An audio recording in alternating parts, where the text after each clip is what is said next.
அஸ்ஸலாமு அலைக்கும்மா. இன்றைக்கி நம்ம வந்து ஆட்டு மூளை பொரியல், நம்ம முட்டையெல்லாம் பொரிப்போம்ல, அது மாதிரி ஆட்டை நல்லா கழுவி சுத்தம் பண்ணி க்ளீன் பண்ணி வச்சுக்கிறேன். அதுக்கு வந்து இப்போ இந்த ஒரு மூளைக்கு நம்ம 5 பேர் 6 பேர் திங்கிற மாதிரியும் நம்ம வெங்காயம் போட்டு அதுக்கு தகுந்த மாதிரி முட்டையும் ஊற்றி 5-6 பேர் திங்கிற மாதிரி செய்யலாம். இப்போ 2-3 பேருக்கு தகுந்த மாதிரி செய்யலாம். நம்ம இஷ்டம் மூளைங்கிறது.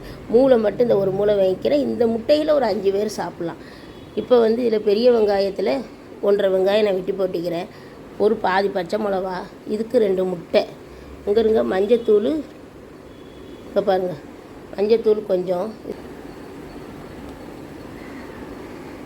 ஜீரகத்தூள் கொஞ்சம், மிளகாத்தூள் கொஞ்சம், மணத்துக்கு கரம் மசாலா. இதில் கொஞ்சம் பெப்பர் தூள் போடணும், நம்ம அப்புறம் காட்டி போட்டுக்கலாம். அதுக்கு பிறகு இந்த 2 முட்டையை உடைச்சி ஊற்றணும். இதுக்கு தகுந்த மாதிரி நம்ம உப்பு போடணும். உப்பு நம்ம இதில் நாக்கில் வச்சு பார்த்துக்கலாம். நம்ம முட்டை எப்படிங்கிறோம், ஏன்னா எக்ஸ்ட்ரா என்ன நம்ம மூளை போகிறோம். அதை இந்த முட்டையை உடைச்சி இங்கே பாருங்கள் 2 முட்டை உடைச்சி ஊற்றிட்டேன். ஒரு பச்சை மிளகாயை போட்டேன். மிளகுத்தூள் வந்து ஒரு குத்து மதிப்பாக ஒரு 1/2 ஸ்பூன் 3 ஸ்பூன் போட்டாலும் பரவாயில்லை, நல்லா காரசாரமாக வைக்கும் இதுக்கு முட்டைக்கு. இதை போட்டுட்டு இந்த மூளையை போட்டு நம்ம என்ன செய்ய நல்லா பிணையணும். இந்த அப்படி பிணையணும், நல்லா மை போல் நல்லா நம்ம முட்டைக்கு நல்லா எப்படி பிணையும் அதே மாதிரி முட்டை கணக்காக தான் நம்ம எண்ணெயை ஊற்றி பொரிப்போம். நம்ம நிறைய பேர் இருந்தால் அதுக்கு தகுந்த மாதிரி முட்டை மட்டும் சேர்த்துக்கிற வேண்டியது. நம்ம ஏன் கொஞ்சம் பேர் இருக்கிறோம், அதுக்கு தகுந்த மாதிரி நம்ம செஞ்சு திண்டுக்கலாம்ல. இப்போ நாங்கள் 2 பேர் இருக்கிறோம், 2 முட்டையை ஊற்றிக்கிறோம். அந்த மூளை வைக்கிது. இதே 4 பேர் இருந்தால் 4 முட்டையை ஊற்றி அந்த முட்டையோட இந்த மூளையோட இது நமக்கு கிடைக்கணும் அப்படிங்கிறதுக்காக தான் திங்கிறது. மேக்ஸிமம் ஒரு மூளைக்கு 5 முட்டையை ஊற்றி செய்யலாம். அதுக்கு மேலே அதில் உள்ள டேஸ்ட்டு அவ்வளோ கிடைக்காது.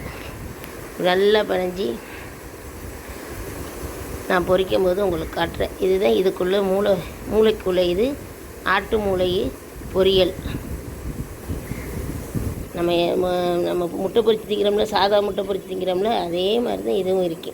ஏன்னா இதில் மூளை மட்டும் சேர்க்குறோம்.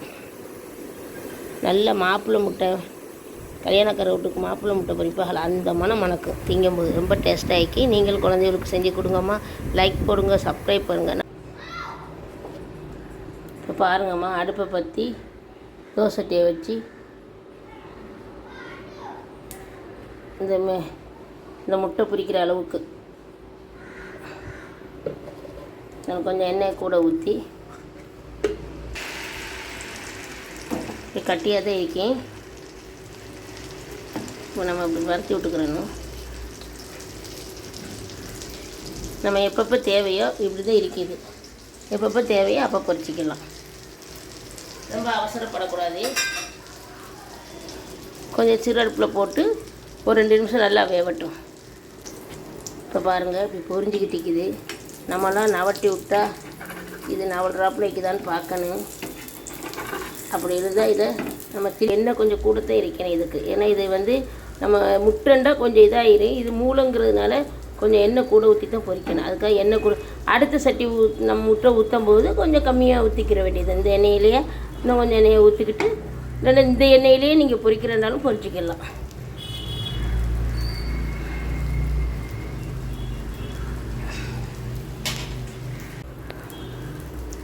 அடுப்பு ஆஃப் பண்ணிடணுமா. மூளை முட்டை பொரியல் ரெடி. இப்படியும் பொரிக்கலாம். இல்லைண்டா நம்ம எண்ணெயை ஊற்றி அதை கலக்குனதை அப்படியே ஊற்றி நம்ம கொத்து புரோட்டா வைக்கல அதே மாதிரி கிண்டி விட்டால் பொடிசாக கொத்து புரோட்டா மாதிரி அப்படியே சாப்பிடலாம். பொடி மாஸ் கணக்காக பண்ணி சாப்பிட்லாம். இப்படி முட்டை பொரியல் மாதிரி பொரிக்கலாம். இல்லை நம்ம விருப்பம் தான். இங்கே பாருங்கள், நான் 2ஆக வெட்டி வச்சுக்கிறேன். 2 பேர் கொடுக்கலாண்டா 2ஆக வெட்டிக்கிறேன்.